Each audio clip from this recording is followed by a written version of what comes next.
Aaron Rodgers, you're the greatest quarterback we've ever seen.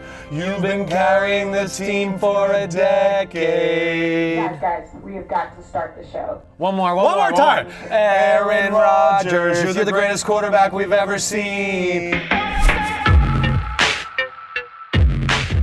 Welcome to Sims and Lefkoe. This is Sims. I am Lefkoe. You want to say anything? Hey, what's up, everybody? I'm Sims. That was awesome. Packed show today. Sims, Sean McVay remembering plays. We got Martellus Bennett in studio. The guy is hilarious. Awesome. He's the man. And we have an incredible story of DeAngelo Hall with Paris Hilton and that guy from Baywatch. David Hasselhoff is his name. Don't worry, I'll help you out. Keep going there. Limp along. This is why people think we're scripted, because you told this is why we're going to do this. But we really do love Aaron Rodgers with all of our heart. Yes. Can you explain to people how hard it is to do what he did on Sunday with that leg? I mean, it's something I look at and go, Lefkoe, there's only a few quarterbacks in the history of the sport that I think could play with that. That was phenomenal, let alone to be able to get the amount of power and velocity on the ball that's needed, like the Geronimo Allison bomb. 52 yards in the air with a bum leg. On one leg, yes. We just saw Rodgers get hurt last year. Is it worth the risk? Why is he not thinking about being injured? How does he handle that? I think this is one of the things that goes untalked about in the sport. You know why he can go, I'm playing no matter what? Because he just got long-term security. Why does nobody talk about that? Because he just got the contract. He got a huge contract. So now he goes, okay, the team's backed me, and I'm going to do everything to prove them right by giving me all this money. And I know they gave me all this money to be the leader of the team, and I'm going to go out there and show everybody, even though I'm hurt, I can make it happen. I'm so happy they paid Aaron Rodgers. Oh, Aaron Rodgers. You're the greatest quarterback we've ever seen. Sims, and it's time for Whoa! Big Take. The internet's funny, man. Something happens in a football game, they jump all over it, like our boy Sam Darnold throwing the pick. Everybody's he was experts. The worst ever. They're experts. So everybody has a slant. We're here to straighten it out. And I saw a lot of attack on Big Ben on Sunday. And I get it. Had a lot of picks. Here are some of the takes, Sims. I want to straighten them out. First one, as a Steelers fan, I'm officially over the Big Ben Roethlisberger era. Shake my head. It can this one. Big Ben Roethlisberger, is that you? A floating dumpster down the river.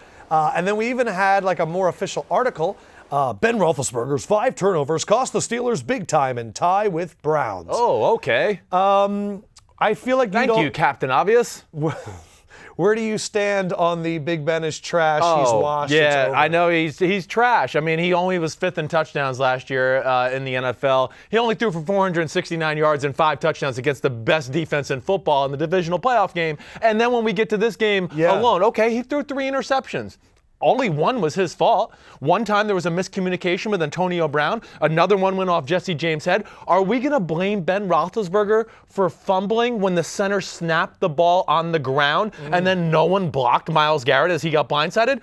I didn't know Ben was supposed to snap the ball, block the left end, and throw the football. They should be paying him more. And miss the field goal in overtime. Oh, and missed it. And wait, wasn't it James Conner who fumbled and they returned the ball back to the 1-yard line? I'm sick of unqualified people making qualifying statements. I'm sick of it. Wow. Yeah. So Big Ben, he's still really awesome. He's one of the best deep ball throwers in the football. And let's not forget, it was a monsoon in Cleveland. Oh, yeah. Yeah. Oh, I forgot about that. And Cleveland's defense is going to be one of the best in football. Okay, next subject. Let's go. I'm actually super excited that you're mad, but we don't like to take our anger out on the players. It's really the coach's fault in week 1. Yes. It's a little segment that we like to call Get 'em!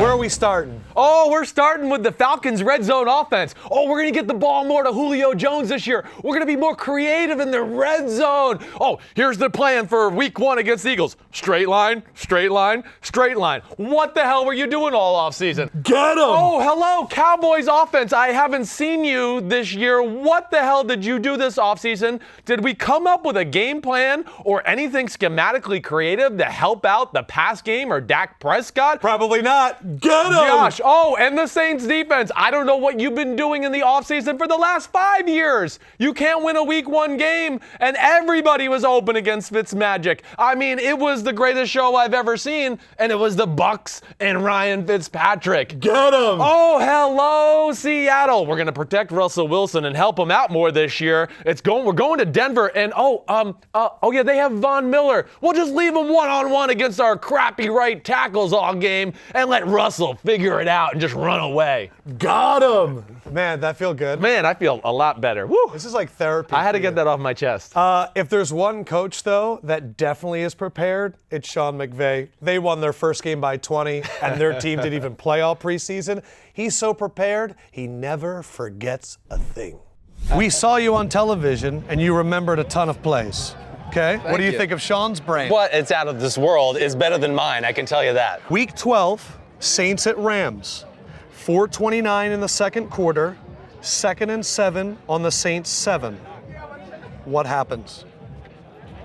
Oh, Josh Reynolds touchdown, off-schedule play versus a three-man rush. You're absolutely right. Are you kidding me? You're unbelievable. like a Now we computer. are going to go to, this is Sean McVay's time in Washington. Oh, no. So I we're like bringing it it. back to 2015, week 7. Bucks at Skins. Yep. 2nd and 7 on the Tampa Bay 24. 58 seconds left in the fourth quarter. Jamison Crowder wheel route down the right sideline. Jamison Crowder wheel out down the right sideline, set up the first down, and then how did that drive end? Jordan Reed touchdown and a 4x1 individual ISO slant. And what meme was that game? You like that? He's good. He's real good. Check out the brain on Sean. amazing. All right, 2005 NFC wildcard game. Washington and Tampa Bay. 9:47 left in the Sean third. Taylor. 3rd and 2 on the Washington 2-yard line. Oh, well, this is my play. They're cheating to make it equal. They're cheating. What's the play? I bootlegged out to the left and dove in for a touchdown. Yeah, one of my Do you only, remember my that? only rushing Of course. touchdowns. But do you remember? You know what? When Chris was playing with the Bucks, that was my first year in coaching. Yes. Really? Yeah. Yeah, spent a little bit of time. Little You wouldn't time. even remember. We had some breakfast together. And, talked a little ball, but What did I he was, eat at breakfast?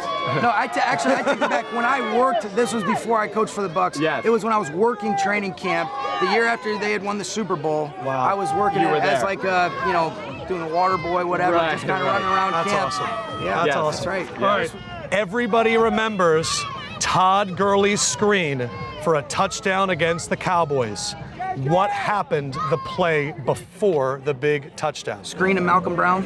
And that is why he's Sean McVay. There's only like a few people, I think, in the world that can keep up with us and I think are funny, and I think Martellus Bennett's one of those guys. Well, thank you. I think that's a compliment. Yeah. It was a weird compliment. Your brother, too. He could be there Yeah. with us, too. Oh, yeah, that would have been good. Yeah, you're two of our favorites. You know, the grape doesn't fall far from the vine. That's what they say. Yeah. Yes. I like, since it's not a quarterback, I get to sit next to him too. Yeah, right. And also, I think this is the Eagles fans now. Well, I don't know. He's officially an Eagles I fan. am an Eagles fan. I hear you. Yeah. Jump on the bandwagon. I mean, I'm a Michael Bennett fan. Yes. Yes. So and he plays therefore, for the he Eagles. plays for the Eagles, so I'm rooting for him to do well, so I'm rooting for them to do well. Yes, I still okay. think Fly Eagles Fly is the worst song ever written by anyone, next to the national anthem. Right. Next to the national anthem. Okay. Coming out hardcore. Do you like the EAGLES at the end though? Come on. No, I don't like any of it. But wait. I mean, if I played for them, I would love it. Perfect. But you're You know a what I'm fan. saying? It's now. like saying if I like country music, I would love country music, but I don't like country music. What was it like Sunday being a fan? That's like your first. I didn't watch no. much football No. Sunday. What did I do on Sunday? I was at Harvard. Our first Sunday was not the same. That's why he's a lot cooler you than mean? me. I mean, my first Sunday without football, I was a wreck. I was crying. Really? I was the exact opposite. I was watching every game and like, I can't believe this guy's playing and I'm not. So, but I was wondering this Yeah. though. Yeah. Is it different when you retire, when you want to retire, and when the league pushes you out? I think so. And they pushed me out. See, I retired when I wanted. Right. I was So again, done. So you're I'm cool. happy with what I did. You know, a lot of guys, I think they're, I won't say bitter necessarily, but they're bitter about someone else being in. They feel like they still could do it. They Yeah. can still go play. Then you go try out for the Canada team. No, when you're never. 42. Not happening. No. No, he- NFL or nothing. You were talking earlier about retiring when you want and being forced out. I feel like I'm looking at Dez and I'm seeing the tweets and I can see the frustration, and you've been in that organization. What the hell's happening with Dez right now? These teams could build perceptions about players, right? And if you take a meeting and you don't kill that perception in that meeting, they start to believe what everyone else is reality. saying. Yeah, it becomes your reality. So I think with Dez, his thing, I think that, you know, trying to control the situation But at the same time, the best thing you could do to control the situation is just chill. Physically, he can still play. There's like people sign Eric Decker and for the, Yes. Like, you know, there's receivers getting signed all the time. No, It's the talent's there. Same thing with like Eric Reed. Like, there's safeties getting signed. They can't play better than Eric Reed. It's just like, but you gonna pass up on this guy? End game though, how do you see Dez ending like end game here? Because I don't want him to go too long without playing here too. Because like I like Dez too. I don't think he's a superstar anymore, but I want to see him on the field, and he deserves to be on the field. I look at teams that I think would be good. I think one team that comes to mind for me that would have been great for him would have been the Chargers. I think the personality of the quarterback is going to make Dez a better player, right? So playing with a Tom Brady or playing with a Phillip Rivers who has that fire and can match Dez's fire, and he believes in that fire, it's going to be a better situation for him because they're going to have that mutual respect for one another as far as competitors. All these coaches talk about they want guys who love football, like let's get some football guys in here. But when you have a guy who loves football so much, they label him as a guy that's like a diva, but he just wants to win. He wants to play, and he loves playing football. So if you could get those three things out of most guys, because most guys don't really love it the way they say they love it. They just say that shit until they get the check, because most of these people aren't who they really say they are. It's just a facade. Yeah, some fugazis. Yeah, they just play the game very well. I wasn't into playing the game. I was into playing the game of football. Martellus, we appreciate you, man. Again, check out Martellus' show, Mostly Football. Yahoo? And Complex, and my new podcast called Revenge of the Jocks. Almost as many jobs Revenge as you. of the Jocks. Yeah. I want to get a little something here. Man. I thought I was the only one that was going to get one. He has a little more flavor than you. You're like, you know, like you don't have as much cacao. Yeah. He knows white chocolate when he sees it. I wasn't ready for that. Hey, what's going on, guys? I'm Reggie Bush, and you're watching Sims and Lefkoe. So if you know Sims and Lefkoe, you know that when he's evaluating players, you really care about two body parts, the legs and the ass. Yeah. A lot of people are weirded out, but you believe that if you got those two things, you're going to be good. You got a chance. Lawrence Taylor, Reggie White, Barry Sanders, you look at their lower halves, it's pretty impressive, and then you can go, man, Hall of Fame type of players. Yes, there Don't be blinded by the bicep. That means nothing, right. So take me through 5 guys at different positions that you think have a nice set. Okay, well, let's start at the running back position because this guy here, rookie, Saquon Barkley, I mean, this is the most unbelievable lower half I've ever seen on a running back, maybe. I mean, his nickname is Saquad, and he's been there for a few months. And Lefkoe, have you ever seen anybody bounce outside on Jacksonville Jaguars and run for a 68-yard touchdown? That doesn't happen. That's because he has an unbelievable legs and ass. Let's go to defense. Bosa. Joey Bosa is incredible lower half. You want to know why he's one of the best speed pass rushers in football, power pass rushers. He can do it all. He's awesome in run blocking. So, yes, another guy. It all stems from the stems. It all stems from down there. Let's go to a rookie. Rookie. Daron Payne. So impressive. The first Not time. a lot of people know this guy. Daron Payne is going to be one of the best interior defensive linemen in this sport. And you could see right there. Look at that. I mean, it looks like he's got a turkey in there. I don't know what that is, but all I know is I turned on the first preseason game when he was playing the Jets and things like that. I said, who is this guy with this legs and butt, and who is creating havoc all over the field? Oh, it's 95 Daron Payne. Watch out for him. So look out for him this season. A guy at a similar position that's been doing it for a while. This is not just legs and ass, this is legs and high ass. Oh, it's a little different. You gotta it's nuanced here. Yes, his high ass is what's very impressive to me. Look how comfortable he is in that position. And he has a freaky lower half. And then the last guy, I didn't expect a quarterback to be on this list. Really rare. But if you always wonder why is Russell Wilson breaking tackles, right? Probably because of his legs. And running around everywhere. We saw him in training camp a few years ago. We know he probably has some inner thigh chafage there, but it's unbelievable to see a quarterback with that type of lower half. It's really rare for that position, but he does make the list. He can make some unbelievable plays with his legs. It's about as good as I've ever seen at the quarterback position. So if you want to steal Sims' idea, look at legs and ass. One guy that's stolen a lot from you. Oh my gosh. DeAngelo Hall. Oh, I mean, every time he was on the field, I felt like I threw an interception to him. Yeah. I threw a lot of interceptions, though. Well, you look, he's amazing, and he's got an amazing story about a little trip to Vegas.